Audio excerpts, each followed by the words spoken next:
One of the best things about being a booktuber is that Love that. This book is a big FU to respectability politics, and I love it. This is a masterpiece, but I want to make it very clear that this is not a dystopian novel because these are realities that Black and brown people are living with right now.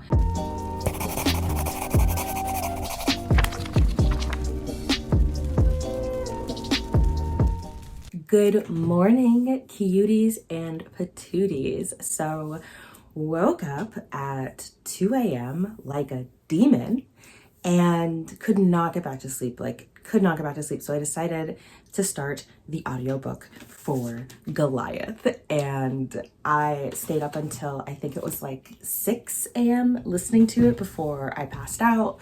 Woke up at 8 a.m., paused it, and I am going to resume listening to it right after finishing up this clip, and up until I go to yoga at noon. It is currently 9. Thoughts, feelings, reactions, and concerns thus far. Number 1, had no idea that Adam Lazar White was reading this book. Favorite audiobook narrator. Adam Lazar White could narrate my death and I would be like, thank you, ma'am. I absolutely love him so much. He did the audiobook for Razorblade Tears and it was a masterpiece. Okay. And also like, so when it's, because this is read by a full cast, which is so cool. I've actually never listened to an audiobook with a full cast before, and it is amazing. All of the narrators are really, really good.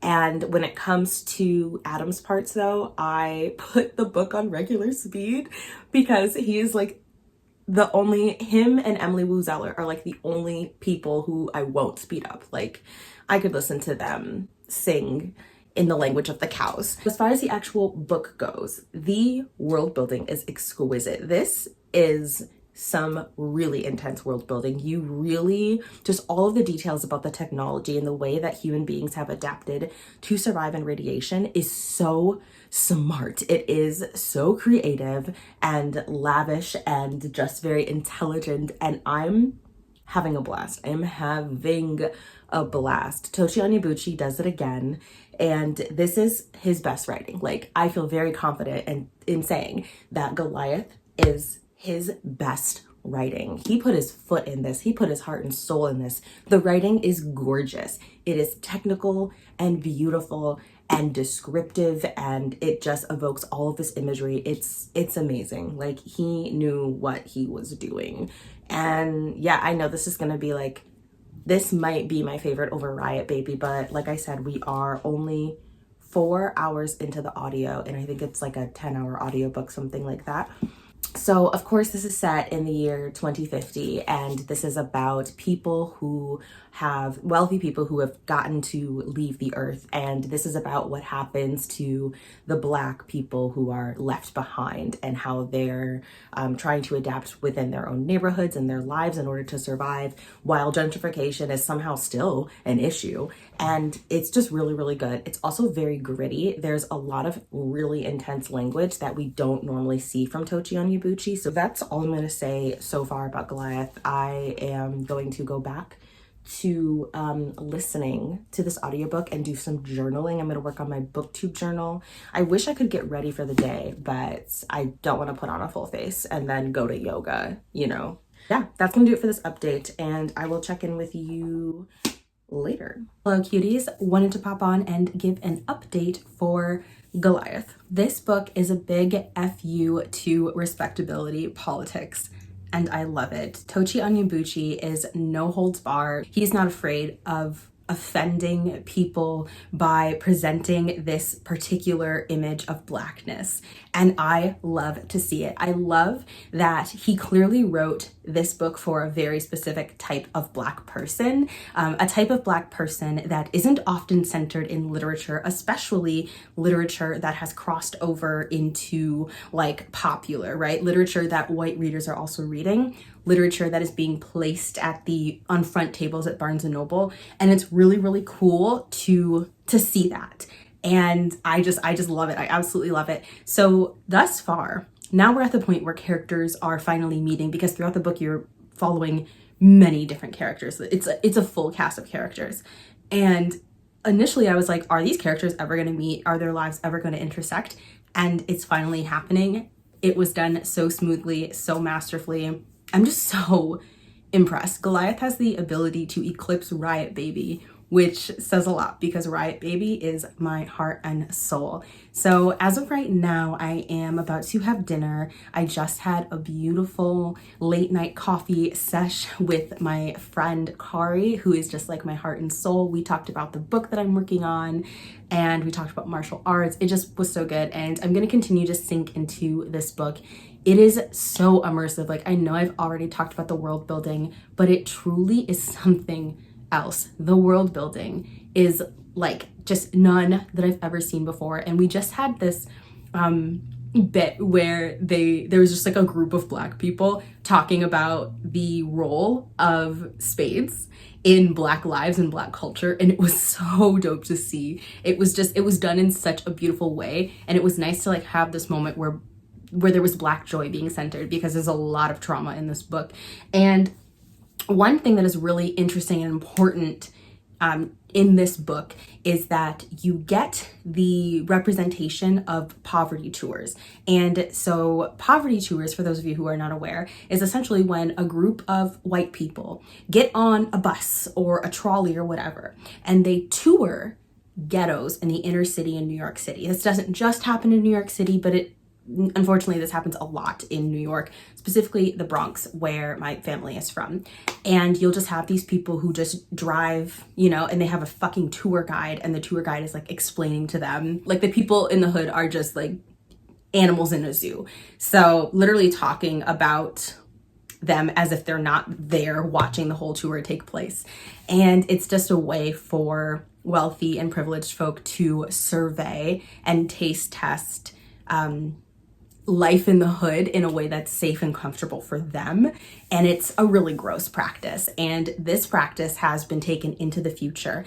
And it was like so important to see how that practice could be adapted even in the year 2050. So in the scene where they're playing spades, there's a woman who's there like observing and reporting and interviewing. And one of the dudes is like, yo, what is she here for? And who is she here for? What is she gonna write about us? How is she gonna portray us? And even the questions that these people are being asked, it's very clear that those reporters, those journalists, whatever, don't actually care about the community. Like, there was one scene where a white woman was like, have you ever been shot?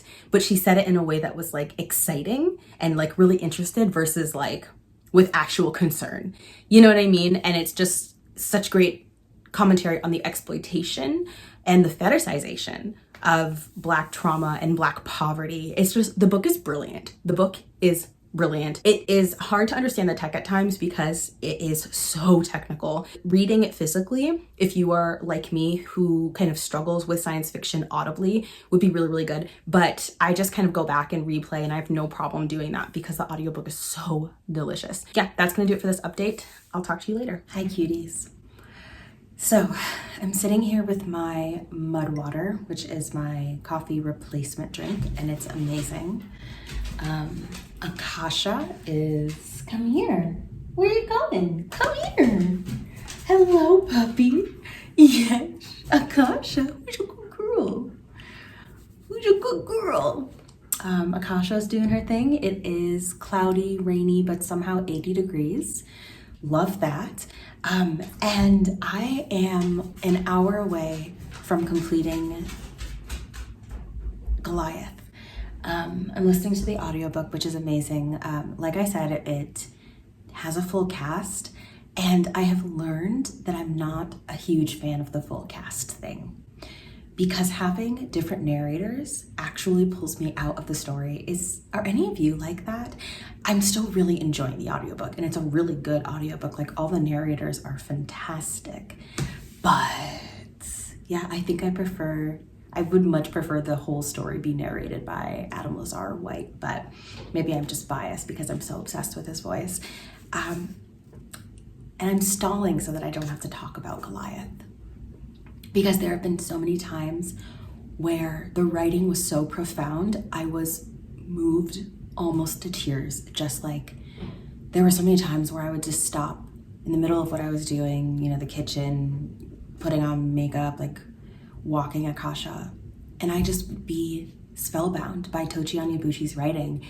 This is going to be taught in classrooms one day. And I said the same thing about Riot Baby, but this is a whole other level. This is a masterpiece. I was going in expecting, you know, a sci-fi dystopian with social commentary and cool tech, and I've got so much more. I got that to the 10th power.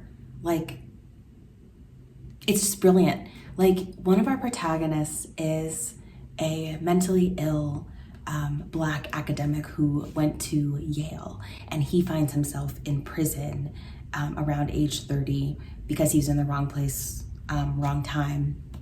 And the commentary, he's also a recovering addict, and the commentary on how difficult it is to be a Black addict and to try and have solidarity and get resources, solidarity with other addicts, and to acquire resources, and the struggles of being incarcerated are explored at length, and not just Black incarceration, but the impact that incarceration has on Muslim and Arab communities.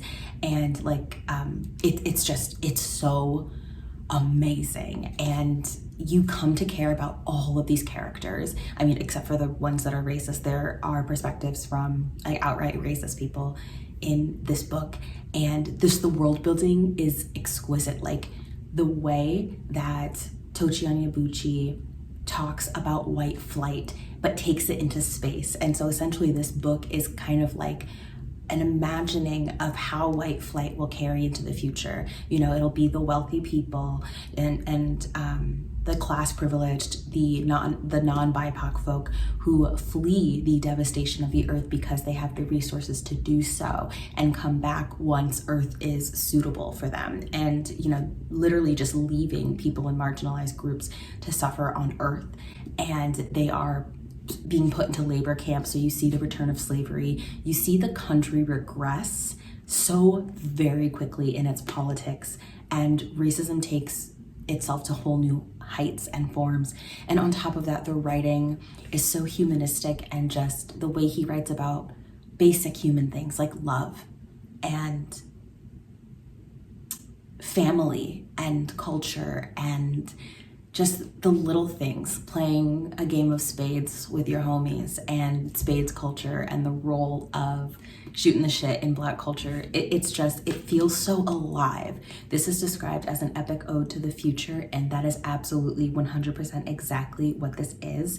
It's about the revolution. It's about resistance. It's about solidarity. And this book isn't all doom and gloom. There is hope, but I feel the sad parts so deeply in my body that it's just so, this is one of the saddest books I've ever read. I just can't. And a lot of people are going to classify this as dystopian, but I want to make it very clear that this is not a dystopian novel, because these are realities that Black and brown people are living with right now, living in neighborhoods where they're actively being poisoned by chemicals and by being near toxic waste dumps, for example. You see the poisoning, and it's postulated whether it's intentional to control the prison population, or whether it's just a side effect of the prison being right next to like a toxic waste dump. But like, the prisoners are all developing cancer and dying because of, sorry, there's like a hair on my nose, because of where the prison was intentionally located. And it's not just like with the prisoners, like you see this with the civilians. Like,